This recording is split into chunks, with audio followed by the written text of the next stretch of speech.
Shalom les amis, bonjour, bonjour. J'espère que vous allez bien, j'espère que vous êtes en forme, j'espère que vous avez eu des bonnes nouvelles et que vous avez des bonnes nouvelles. J'espère que vous êtes bien motivés, j'espère que vous avez levé les yeux au ciel aujourd'hui, vous avez regardé, vous avez dit merci, merci mon Dieu pour cette journée qui s'annonce. Qu'est-ce que c'est beau, qu'est-ce que c'est merveilleux. Qu'est-ce que c'est super, voilà, ah, je suis en vie, ah, j'ai une bonne santé, ah, je sais que je vais guérir, ah, j'ai des yeux pour pouvoir lire, ah, j'ai des oreilles pour pouvoir entendre, merci mon Dieu, ah, je mange à ma faim, merci mon Dieu, je sais que j'ai des gens qui m'aident pour pouvoir manger, merci mon Dieu.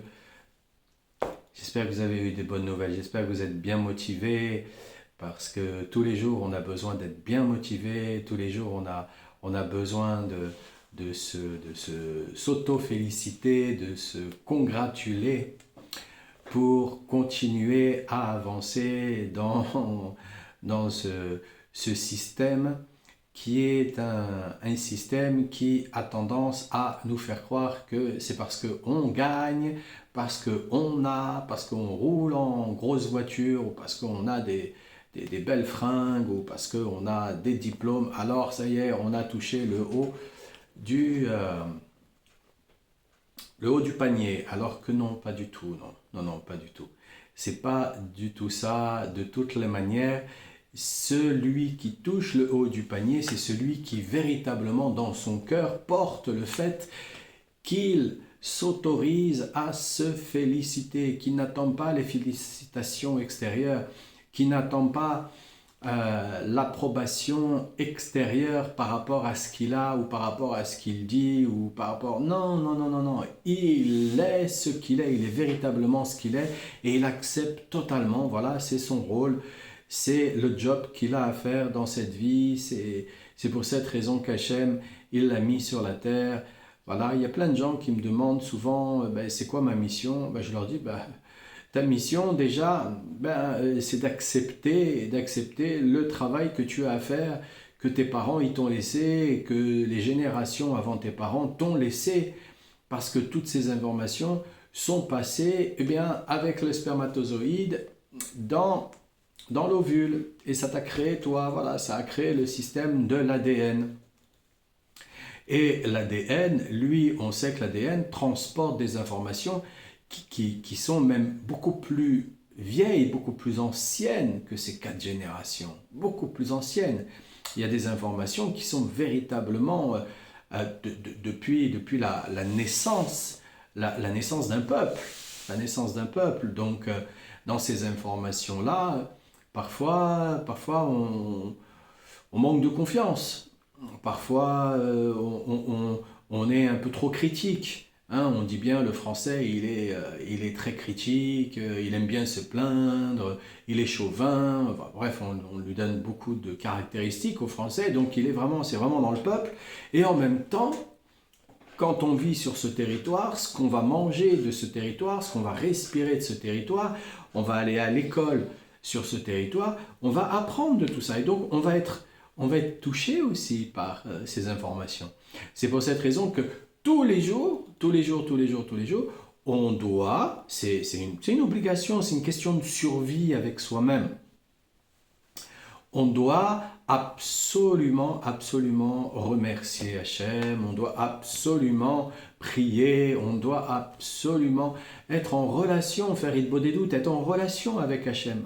Vraiment, parce que sinon on est touché malgré nous, on n'est pas en fer, on n'est pas des robots, on n'est pas des machines qui avec un programme et il n'y a rien qui peut rentrer dans le programme. Non, non, non, non, pas du tout, pas du tout. Ça va rentrer avec les émotions, ça va rentrer intellectuellement. Alors bah voilà, on a lu le dernier papier de machin, on a vu la dernière vidéo d'un tel, on a regardé le dernier film, on a écouté l'émission de radio, on a regardé la télévision, on a été au cinéma, on a été au théâtre, on a rencontré des amis, on a reçu des informations. On a reçu des informations, on a fait un petit apéro, on a posé le verre là comme ça, bah, les informations elles sont venues dans notre verre. Ah, on l'a pas vu et on l'a bu. Ben oui, parce que c'est un liquide. Et le liquide en lui-même, il prend les informations, il prend les informations. Donc quand hier on a parlé de sortir de son propre esclavage, mais c'est sortir de cet état d'ignorance qui dit, bon, je ne vais pas devenir parano, hein, je ne vais pas essayer avec énormément de rigueur de tout rendre parfait, parce que ça, c'est impossible. Hein.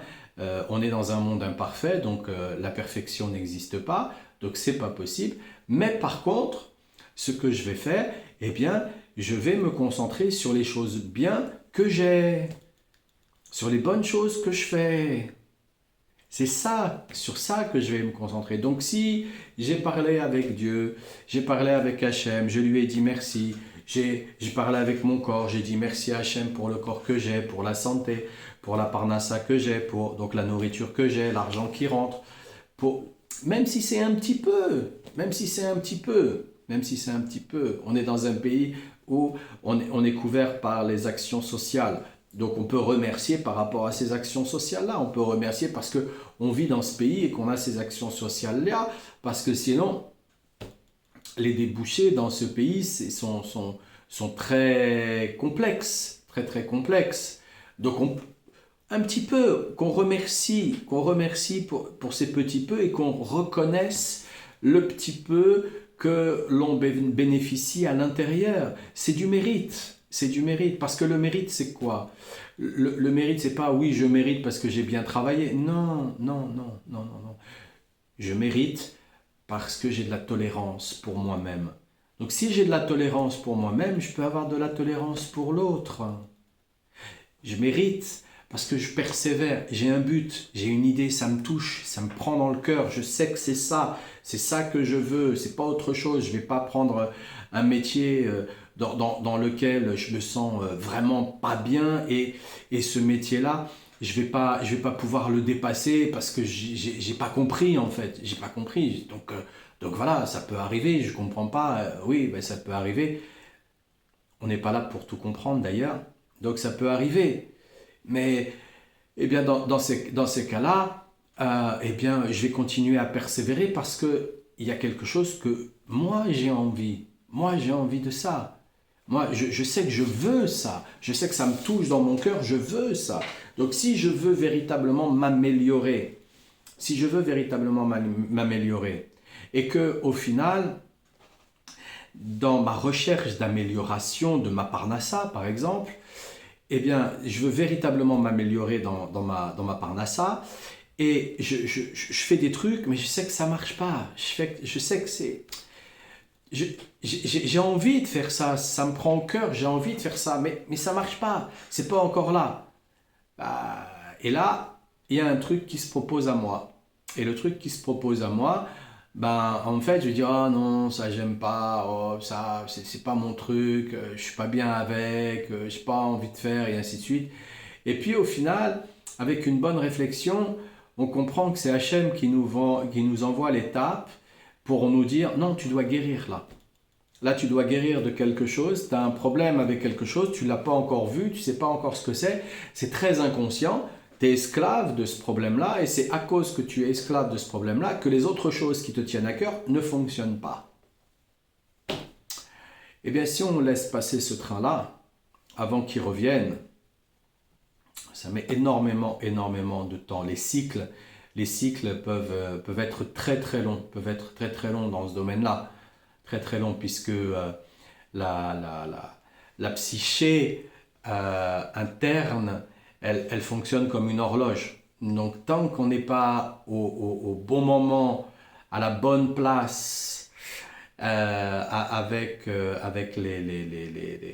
les bonnes étoiles qui sont bien organisées, alors on va devoir repartir.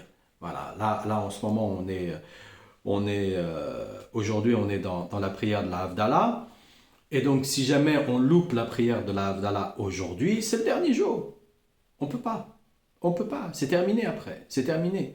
Bah, une fois, et là, c'est exactement pareil. Si on a laissé passer le train pour un truc pour se réparer, alors après c'est terminé. Et après on repart.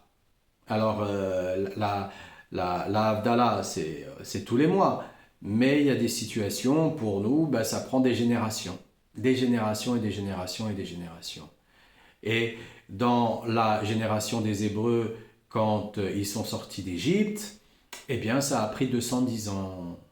Donc 210 ans pour régler un problème qui venait d'Abraham Avinu et qui était un manque d'Emouna.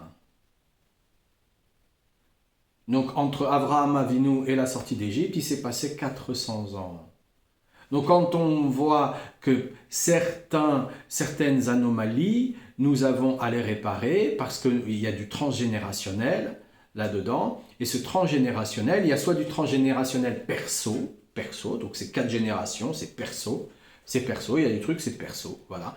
On n'a pas fait le boulot dans les anciennes incarnations, on revient ici, on fait le job. Voilà, il faut faire le job, voilà. Voilà, c'est comme ça.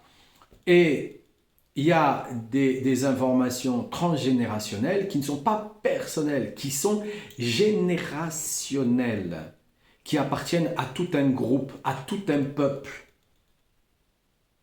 Donc ça met plus de temps, beaucoup plus de temps. Il faut aller chercher beaucoup plus loin. Et comment on fait? Parce que là, on se dit, mais c'est impossible, je ne vais jamais y arriver de ma vie, c'est impossible. C'est impossible, j'arrive à peine à me réveiller pour l'Itbodedut à Ratzot, alors comment je vais pouvoir faire tout ça, j'arrive à peine à comprendre le mode d'emploi pour faire fonctionner mon appareil électrique, alors comment je vais comprendre ça? Rabbeinu, il nous dit c'est très simple, c'est très très simple. Concentrons-nous sur le positif, juste sur le positif. Plus on se concentre sur le positif de nous-mêmes, de ce qu'on fait, des autres, plus le reste, eh bien, disparaît. Le reste disparaît. Le reste disparaît. D'ailleurs, les Amérindiens, ils ont une histoire là-dessus. Une histoire là-dessus. C'est un petit garçon qui est avec son grand-père. Et puis, le petit garçon, il est à la rivière, il est en train de construire une petite roue là, à la rivière. Voilà, il s'amuse dans l'eau avec les cailloux, avec les bouts de bâton, avec ce qu'il a. Et puis, le grand-père, il est là et il fait attention à son petit-fils. Voilà, comme n'importe quel grand-père pourrait faire avec son petit-fils. Et puis, le petit-fils, il se retourne vers le grand-père et dit c'est vrai, grand-père, que en nous, on a deux loups, un loup blanc, un loup noir. Oui, on a en nous le Yetzerara et le Yetzeratov. Le grand-père, il dit oui, on a en nous un loup blanc et un loup noir. Et puis, il repart, et ok, il est satisfait de l'information, il repart, il continue à faire ce qu'il fait, le petit. Et puis, il se retourne, il dit, mais grand-père, comment je fais pour éliminer le loup noir, tuer le loup noir? Et le grand-père, il lui dit, tu te concentres sur le loup blanc. Concentrons-nous sur le Yetzeratov, sur les choses bien de nous-mêmes, sur les choses bien que l'on a à faire. On se concentre dessus. Et ensuite, on accueille les informations, on accueille les situations qu'Hachem nous donne. Hein? Chaque individu qui vient vers nous, si une personne vient vers nous, c'est que c'est la bonne personne. C'est comme ça. La bonne personne pour faire quoi? Pas spécialement pour monter une affaire, pas spécialement pour se marier avec. Non, c'est juste la bonne personne dans l'instant où elle est venue. C'est la bonne personne. Il y a quelque chose là, on va devoir apprendre l'un de l'autre.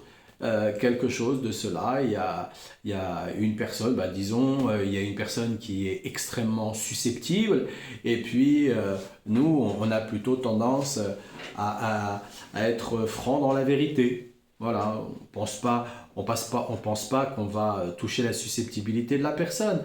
En même temps, la personne qui est susceptible, elle est très rancunière. Donc, on pense pas, parce que nous-mêmes, on n'est peut-être pas rancuniers. Donc, la personne en elle-même, elle va nous faire travailler sur le fait de dire non, il y a des choses là-dessus, tu peux pas dire, c'est pas possible. Même de lui dire tu as un Yetzerara, il faut pas dire. Il faut toujours dire les choses du bon côté, dans le bon sens de ce qu'elle a besoin d'entendre pour pouvoir ressortir de ça. Et même si la personne, elle a soi-disant, parce que voilà, ils peuvent aussi nous détourner du chemin en nous disant que soit voilà, ils ont fait du travail sur eux-mêmes, ils connaissent certaines choses, ils connaissent la Torah, ils prient, ils sont sur un chemin. Ça n'empêche qu'ils peuvent être susceptibles. Ça n'empêche qu'ils ont eu une Torah intellectuelle, mais ce n'est pas du tout intégré. Alors que vous avez intégré le chemin. Vous savez que la susceptibilité, ça ne sert strictement à rien, puisque ça c'est lié de Serara. Et vous savez aussi que de cette anomalie, eh bien, vous ne pourrez pas faire ressortir la lumière qui est chez vous. Voilà, le Yetzer-Hatov, il ne pourra pas se mettre en place. Voilà. C'est parce que justement, il y a cette susceptibilité. En même temps, vous savez que la susceptibilité n'est qu'un voile qui vient cacher la blessure de l'humiliation, ou la blessure du rejet, ou la blessure de l'abandon, ou la blessure de la trahison. Donc, quand on enlève la susceptibilité, alors il y a une autre blessure qui vient se mettre derrière. Logiquement, on doit remercier l'individu qui nous a montré ce chemin. Mais il y a des gens qui préfèrent continuer à être dans le triangle de Cartman. Victime, thérapeute, bourreau. Voilà. Et c'est souvent les thérapeutes. Hein, c'est souvent les thérapeutes. Hein. Tous ceux qui sont dans le psy, qui sont dans l'intellect, ils sont souvent très susceptibles, parce qu'ils sont coincés avec une Torah intellectuelle. Mais ce n'est pas une Torah intellectuelle avec laquelle on part. Quand on partira de ce monde, on part avec son cœur. On part avec ce qu'on a donné, avec ce qu'on est véritablement. Pas avec notre intellectualité. Hachem, il ne veut pas des perroquets des perroquets savants, il s'en fiche des génies. Du génie dans Rabbeinu, avec les Sipurei Massiot, avec le conte, plutôt avec les contes, il nous dit bien le génie, il arrive, il est limité, il est très limité. Bah oui, il est très limité, c'est pas ça. Hachem, lui, ce qu'il veut, ce qu'il demande vraiment, c'est que nous soyons. Et pour être, on doit le vivre. Donc forcément, dès qu'on va descendre à l'intérieur d'un problème, ah ouais, ça fait mal, oui, c'est sûr que ça fait mal. Mais bien souvent, c'est parce que l'autre, il vient nous tendre une perche. Donc si on a un peu travaillé sur nous-mêmes, hein, si on a un petit chemin comme ça de psycho, ou un petit chemin spirituel, un petit chemin de Torah, voilà, d'une dizaine d'années, voire plus, eh bien, on sait qu'on doit se mettre au travail dans ces moments-là. Et on doit remercier justement Hachem de nous avoir envoyé cette personne. Et même, on doit lui pardonner à cette personne, parce qu'on doit même la remercier, cette personne. On doit la remercier d'être ce qu'elle est. Parce qu'elle est juste, un messager d'Hachem qui vient vers nous et qui nous dit « Ah ouais, t'as vu ça ?» Voilà. Mais comme il faut de tout pour faire un monde, eh bien, dans ce monde, on a de tout. Donc, sortir de son esclavage personnel, c'est sortir de sa victimisation. C'est sortir de la culpabilité, hein, ça c'est très européen, occidental, la culpabilité. Sortir de la culpabilité, faisant en sorte de dire non, voilà, j'ai dit ça, j'assume, ok, c'est bon, t'as pas compris, bon, demande-moi, je t'expliquerai. Maintenant, si tu veux pas me demander, si tu veux rester dans la victimisation, reste dans la victimisation. Donc, de cette manière-là, chacun accueille qui il est avec respect de lui-même, il ne vient pas se dévaloriser, et il ne tombe pas dans la culpabilité qui le rattache encore à l'esclavage. Ça sert à quoi ? Là, on est en train de préparer les fêtes de Pessah. Et les fêtes de Pessah, c'est justement pour sortir de l'esclavage. pour sortir de notre état de victime, pour sortir de notre état nauséabond et de croire que parce qu'on va faire un chemin spirituel, alors on a le droit de tout faire à côté, parce que on se tient bien à côté, alors on est mieux que les autres. Ah, j'en ai entendu des choses de cet ordre-là, et j'ai entendu des vertes et des pas mûres, comme on dit. Mais à quoi ça sert? À quoi ça sert? Non, Hachem, ce qu'il veut, c'est tout le monde. C'est pas juste, juste un groupe de personnes, c'est pas juste les meilleurs, ceux qui sont au-dessus du panier. C'est pas cela qu'il veut. Hachem, ce qu'il veut, c'est tout le monde. Tout le monde. C'est pour ça que c'est long. C'est pour ça que c'est dur. C'est pour ça que ça peut aussi déranger beaucoup de gens. C'est pour cette raison-là. Parce que de toutes les façons, chacun d'entre nous qui sommes incarnés ici, il a son boulot à faire. Avec lui-même déjà. Avec lui-même. Donc c'est pour ça qu'on voit les choses, ah, c'est dur, ah, c'est fatigant, ah là là, c'est pas possible, ah, ah, mais ils en sont encore là, mais t'en es encore là. Oui, mais avant de dire ça, il faut comprendre aussi qu'il y a mince, mince, mince, mince, mince, mince. Cette chose qui me semble si évidente, eh bien, euh, tu as encore à l'intérieur de ça, mince, j'ai de la peine, je suis triste, j'ai de la peine. Donc je vais te montrer, je vais te montrer de l'affection. Ne rentre pas dans un côté plaintif, caractériel, vindicatif, juste parce que tu n'as pas encore corrigé ta susceptibilité. À quoi ça nous sert la susceptibilité? À quoi ça nous sert? Ça nous retient dans l'esclavagisme. Et cet esclavagisme, c'est nous-mêmes. On va se battre pour pas en sortir.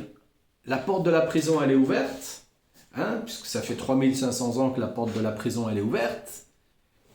Et on reste toujours à l'intérieur. Et on se plaint. Oh, qu'est-ce que c'est? J'y arrive pas, c'est pas possible. Oh, Hachem, pourquoi? Mais non, non, non, non. Il y a des principes. On est venu, on doit corriger les problèmes de notre génération, sur 4 générations. En fonction du peuple auquel on appartient, on doit aussi corriger les problèmes du peuple auquel on appartient. Et voilà. Donc alors c'est vrai qu'aujourd'hui, avec l'ouverture des frontières et ainsi de suite, alors il vient de telle famille lointaine, et puis en fait ça fait plusieurs générations qui sont venus ici en France parce que avec la Révolution française, il faut pas oublier les Français, ils ont appelé au monde entier, ils ont dit venez nous aider, on n'y arrive pas, venez nous aider. Alors ils sont tous venus, et puis une fois que tout le monde est venu, alors après on va les rejeter, on va dire non, on n'en veut plus, etc., etc. Un peu comme aux États-Unis, hein. C'est exactement la même chose, dans beaucoup de pays d'ailleurs.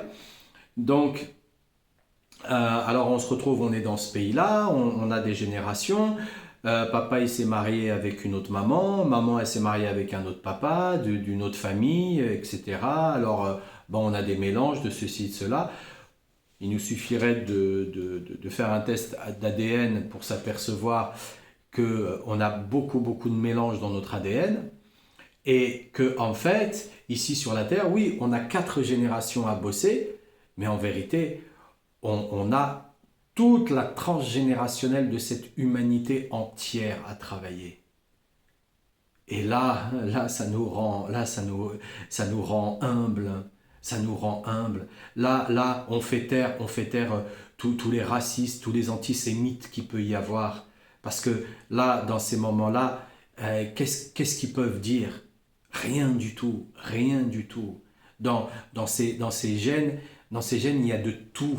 Il y a vraiment de tout. Et surtout, dans les familles qui ont été esclavagistes, où ils ont eu des rapports avec leurs esclaves, et ils ont fait des enfants, et ainsi de suite. Il y a beaucoup de choses comme ça. Donc, tout le monde pourrait se taire. Il n'y a personne qui a à dire quoi que ce soit sur le sujet. Donc, puisque personne n'a à dire quoi que ce soit sur le sujet, on devrait toujours regarder le verre à moitié plein.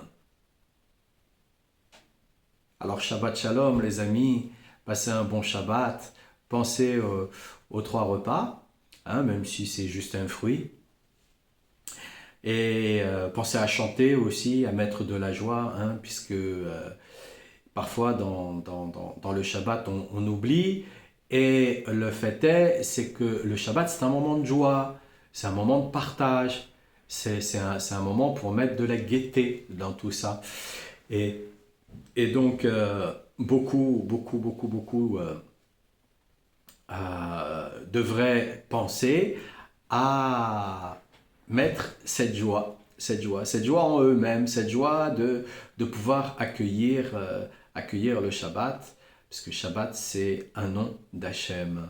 Voilà, Shabbat et Shalom, ce sont des noms d'Hachem. Donc on accueille Hachem chez nous dans notre maison. Voilà, donc c'est un grand honneur.